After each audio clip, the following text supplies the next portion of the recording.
Mbote bandeko oyo nyonso bozali kolanda ngai awa na Londres natindeli bino mbote na kombo na Yesu Kristo oyo azali mokonzi pe nkolo na yango na mokolo na lelo na salaki video oyo ezali likambo ya biloko tokoliaka pe otokoliaka te oyo ezali kobebisa ba santé na biso.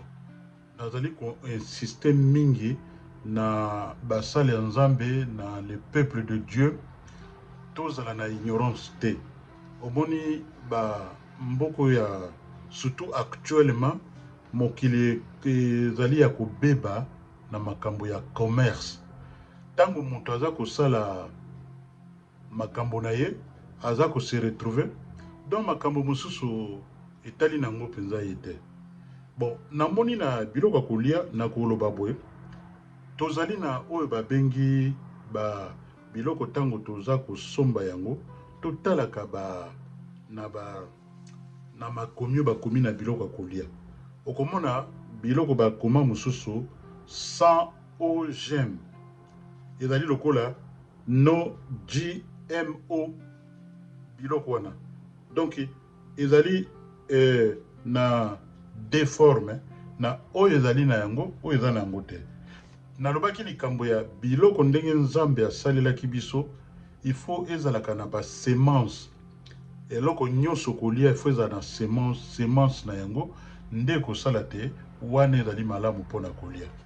Na kendaka pa période moko na France ka ndenge na lobaka na bato petit oyo nazalaki na ye toke na ba supermarché na bango mais kuna modèle batanda bangulu ayebisinga alobi vieux mais yo pekisaka bato balia ngulu mais yo na ba fermier oyo bako menacer yo sérieusement ngabi te eza likambo ya kopekisa bato te eza likambo ya soko lingaka ngulu yeba eloko nini ozotia na kati na yo pe conséquence nango. Je pense là on a oloba moi mozindo ya makasi na place wana na mokanda na 1 Corinthiens chapitre 6 verset 3 ezolobela biso boye des procès entre les croyants en Jésus-Christ. Ne savez-vous pas que nous jugeons les anges et nous ne jugerions pas à la forte raison les choses de cette vie et la grande crise y a vie oyo. Omoni toko mona elobi na biso esengeli pe to juge parce que bato bazo sala mabe on dirait na siècle ya lelo ekomi malamu mais malamu ekoma mabe totala nano degré ya crise ya monene oyo ezali na niveau ya santé problème ya ba obésité moto aleki bato baza koya minene na modèle moko ya kosakana te eza mabe te moto azala monene mais ekozala bien oyeba ko contrôler nzoto na yo parce que ce que contrôler nzoto te ezali lokola na ba sikoyo te na ba période moko oyo mona ki okomi vulnérable na état de santé na yo mais yango esengeli toyeba ko éviter ba makambo na ndenge ya malamu. Yesu pe ayaki kolobela biso mingi likambo na estomac. Omoni estomac awa na Matthieu chapitre 15 verset 17. Alobeli biso boye. Ne comprenez-vous pas que tout ce qui entre dans la bouche va dans le ventre et puis est jeté dans les lieux secrets. Secret. Omoni biloko toliaka ngona monoko. Ndenge ekendeka na ba système na biso ya kati kuna.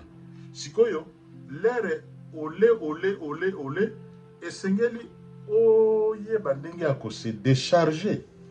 yango moni biloko wana ezali système gastro-intestinal ya bato ezali lokola cerveau mosusu ezalaka kuna yango esengeli tobatela yango bien po yango ezali lokola cerveau spirituel nde babengaka cerveau spirituel, il y a le cerveau mental oyo eza na mutu ya bato komona kotala koyeba nyonso tu wana esengeli toyebela yango na malamu. Omoni système ya digestif na biso esengeli ezalaka malamu. Sikoyo problème ya estomac totanga yango awa na mokanda na Isaïe chapitre 21 verset 3 elobeli biso boye. C'est pourquoi mes reins sont remplis d'angoisse, de douleurs me saisissent comme les douleurs d'une femme au travail. En travail, les spasmes m'empêchent d'entendre les tremblements m'empêchent de voir. Omoni ndenge soki estomac na yo eza malamu te ekomema yo na babiloko ebele kilikili faute de temps ezali juste information naza kopesa na bana na nzambe oyo balingi koyeba. Le problème ya baintestin na bomoi na biso na mokanda na Jérémie chapitre 29 verset 11 elobeli biso be car je connais les projets que j'ai formés sur vous, dit l'Éternel, projet de paix et non de malheur, afin de vous donner un avenir et de l'espérance. Amen. Yango, omoni makambo yo, to prendre considération na yango na ndenge ya malamu. Douleur ya estomac, na bomoi na biso. Soki toye lisusu tokoyo kotanga na Psaume chapitre 13 verset 1 à 2. Et le la séparation avec des étrangers, des corps étrangers. Dans ce temps, on lut en présence des peuples dans les livres de Moïse et l'on y trouva écrit que l'Amorite, les Moabites ne doivent jamais entrer dans l'ensemble de Dieu parce qu'ils n'étaient pas venus au-devant des enfants d'Israël enfin avec du pain et de l'eau et parce qu'ils avaient appelé contre eux à prix d'argent de Balaam parce qu'il les a maudits. Il les avait maudits. Yeah? Mais notre Dieu a changé la malédiction en bénédiction. Yango no moni nde biloko oyo esengeli tozalaka conscient nango. Toliaka biloko ya mungwa mingi te bandeko. Biloko ya mungwa mingi na nzoto na sukali mingi na nzoto ekreaka bato ba problème ya cœur, ba maladie du cœur. To prendre considération na yango. To melaka pe ba mai ya ba to melaka biloko ya sukali mingi te. Parce que ba sukali mingi wana mingi ba sukali ezali non raffiné. Tango za ko utiliser yango za ko utiliser yango okomona yango lelo te. Dans l'avenir oya omona ba maladie net ya sukali, ba maladie lokola ba diabète, ba maladie lokola ba maladie du cœur, ba biloko belé wana. Toliaka pe ba fruits ebele et na ba complément alimentaire pona ko se maintenir. Et ça très important.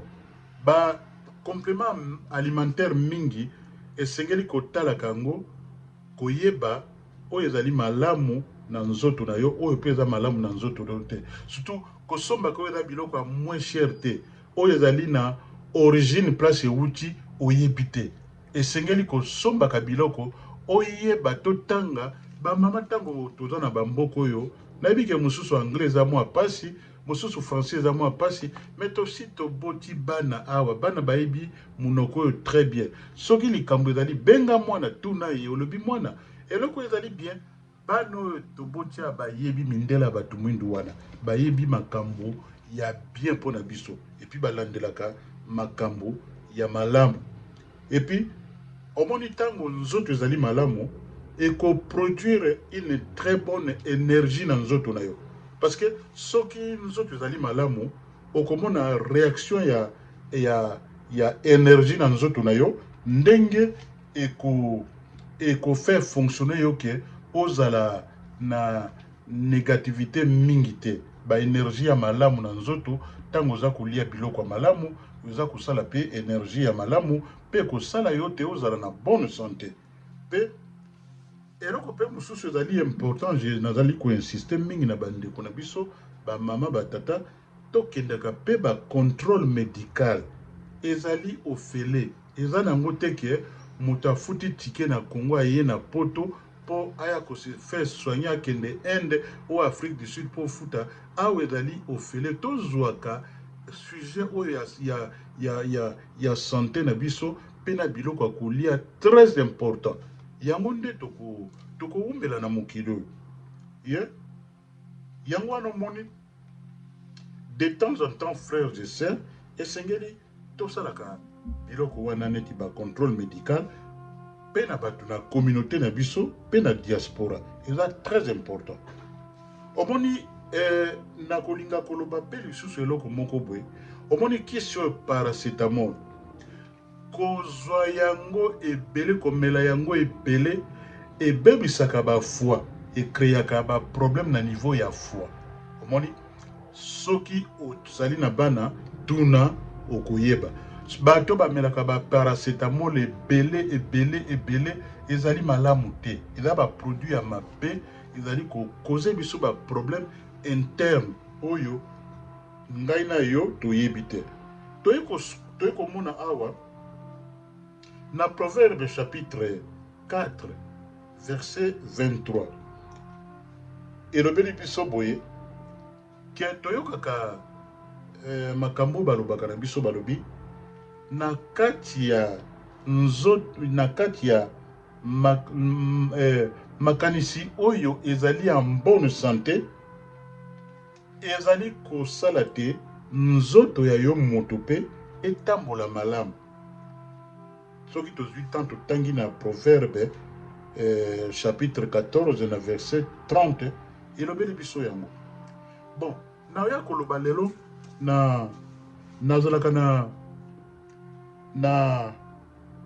na nini moko ya Bible ezali apocryphe elobeli biso boye na anglais balobeli biso boye balobi health is and balobi health and good estate of body are above all gold, yeah, and a strong body above infinite wealth, yeah.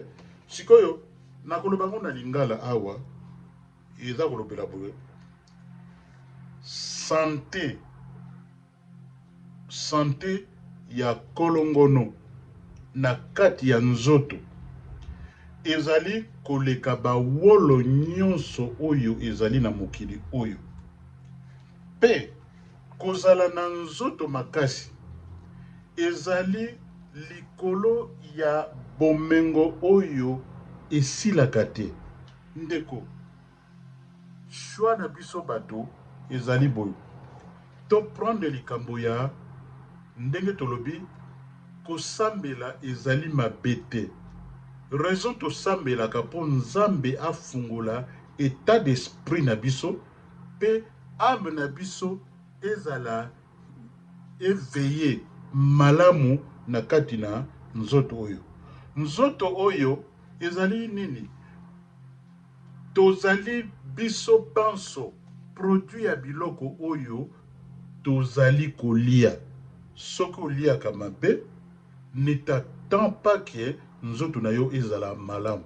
Surtout que biso batu oyo ya ba groupe ya batu oyo tokomi batu ya ba cinquantaine, ba soixantaine, ndenge ba mbula eza komata, il faut que prendre soin de la santé na yo très bien.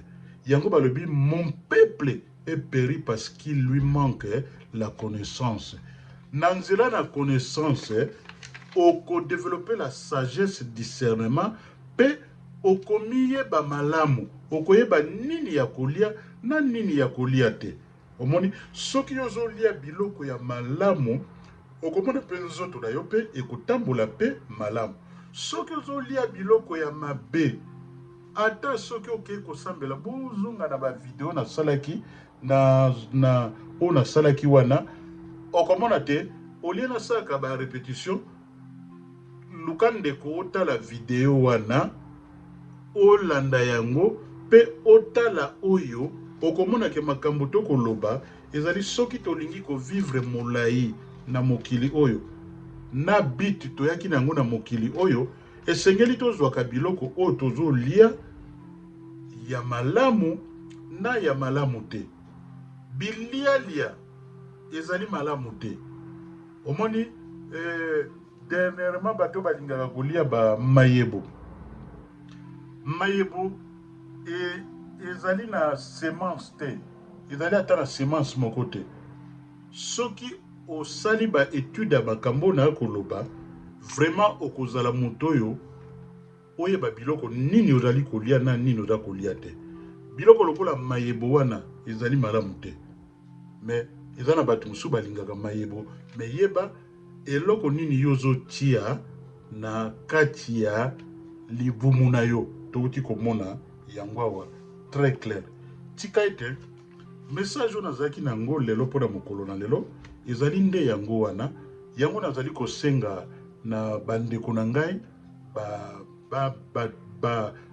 bandeko na ngai na diaspora na Congo, le peuple congolais, to fungola nde miso, to fungola matoi na biso, to bima na ignorance, to bima na bilialia. Soki oza kolia eloko luka oyeba tina na yango ezali nini. Omoni soki ozolia bilialia boy, omoni biloko lokola bangulu ezali malamu te, ba jambon ebebisaka ba mama ebele. Omoni soki mutalia ka ngulu okomona ye akobima lokola na forme ya ngulu parce que ezali nini eya ba repas moko malamu te.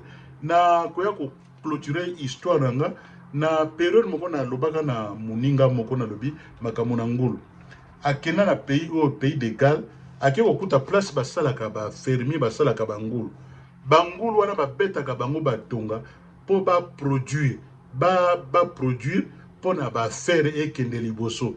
Ye tata wana atuni batu wana alobi oyo nini alobi eza bangula bindeni bangula eza minene bwe alobi bango balobi atuni bango eske bino bolia kangulu ya alobi biso tolia ka yango te mais ezali pona ba faire to kosala po il faut batu balia omoni ndenge place tozolo donc yango moni tokomi na bamboko oyo to luka to fungula matoi to fungula miso po nkolo abatela biso na ngai na yo to vivre mulai na mokilo yo pe to koma na boveyeshi na biso ba jeune génération ba koma pe ko célébrer biso to boy likambo ya ba mort prématuré na communauté na ignorance ya biloko akolia tika ete nkola zwa lokumu na mokolo na lelo o nazalaki na yango po na lelo yango wana na salut le peuple de Dieu bo s'abonner bo pesa ba commentaire na mona ki ba commentaire ya bato belé en tout cas bo continuer ko lobela biso pote ba information nyonso to kozwa et kozala bien pour la communauté na biso na kombo na Yesu Christ azali mokonzi amen. Glory be to Jesus Christ.